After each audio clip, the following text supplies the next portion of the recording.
This past week, the art world lost talented St. Louis-based painter Vernon Smith. We at Black Art in America send our thoughts, prayers, and condolences to Smith's family and loved ones. The 86-year-old Smith was a long-time creative fixture on the St. Louis art scene.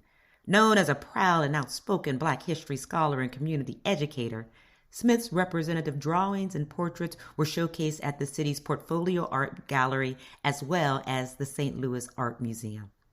In a recent piece by Sylvester Brown Jr. in the St. Louis American, Portfolio Art founder Robert Powell notes that the passionate Smith had a philosophy on Black history, and everything he did came from that perspective.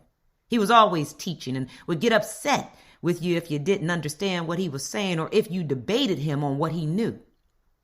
And what he knew was substantial.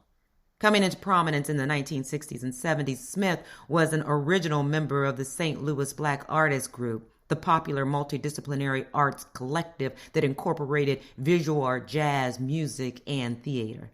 The group did so while promoting Black pride and knowledge of self, history, culture.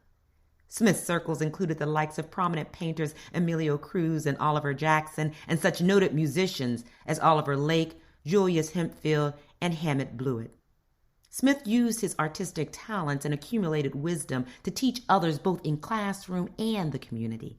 He influenced countless students and young artists as an art and figure drawing instructor at Merrimack Community College. He opened the Hobnail Gallery around 1980 on Lee and Newstead Avenues as a place to promote Black art, represent Black culture, and to engage and facilitate community dialogue.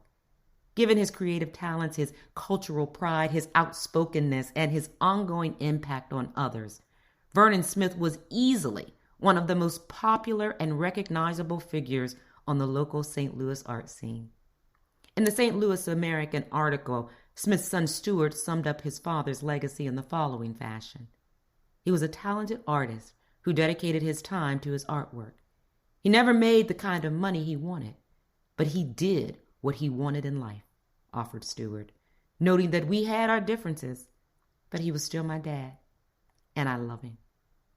BAIA bits are produced in part by the generous support of our Patreon members, with a special shout out to Zadik and Voltaire.